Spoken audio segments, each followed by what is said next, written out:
কি লাভ ছিল এই জীবন নিয়ে, কি লাভ এই যৌবন নিয়ে, কি লাভ এই বিলাসিতা নিয়ে, কি লাভ এই প্রোগ্রাম নিয়ে, যদি আমাদের প্রোগ্রাম, আমাদের দিনই কাজ, আমাদের পদক্ষেপ সে আল্লাহমুখী আমাকে না করে।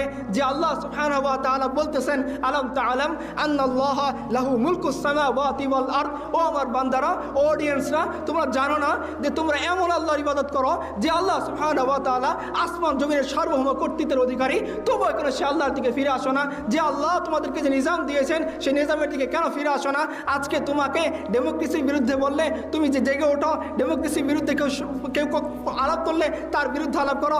আল্লাহর বিরুদ্ধে যখন আলাপ হয় তখন তুমি কেন আলাপ তুলো না? যখন রসুলের বিরুদ্ধে আলাপ হয় তখন তুমি কেন আলাপ তুলো না? তোমার ক্যারিয়ার ভার্সেস দিন, তোমার অবস্থান ভার্সেস দিন, তোমার টাকা পয়সা ভার্সেস দিন, যখন দিনের সাথে ক্যারিয়ারের সংঘর্ষ, দিনের সাথে টাকা পয়সার সংঘর্ষ, দিনের সাথে নিজের অবস্থানের সংঘর্ষ, তখন তুমি কেন আমার দিনের ছায়া আশ্রয় নেও না? আর এটা তো সেই দিন যে দিন বদরের ময়দানে ৩১৩ জনের বিপরীতে ১০০০ জনের মোকাবেলায় বিজয় এনে দিয়েছেন। এই দিন তো সেই দিন যে দিন হুনাইনের ময়দানে ১২,০০০-এর মোকাবেলায় ২০,০০০ ছিল, আল্লাহ সুবহানাহু ওয়া তাআলা বিজয় এনে দিয়েছেন। আর এই দিন তো সেই দিন আহজাবের যুদ্ধের মধ্যে ৩,০০০-এর মোকাবেলায় ১০,০০০ ছিল।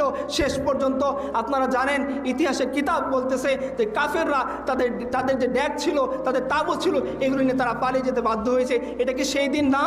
এটা কি সেই রব না?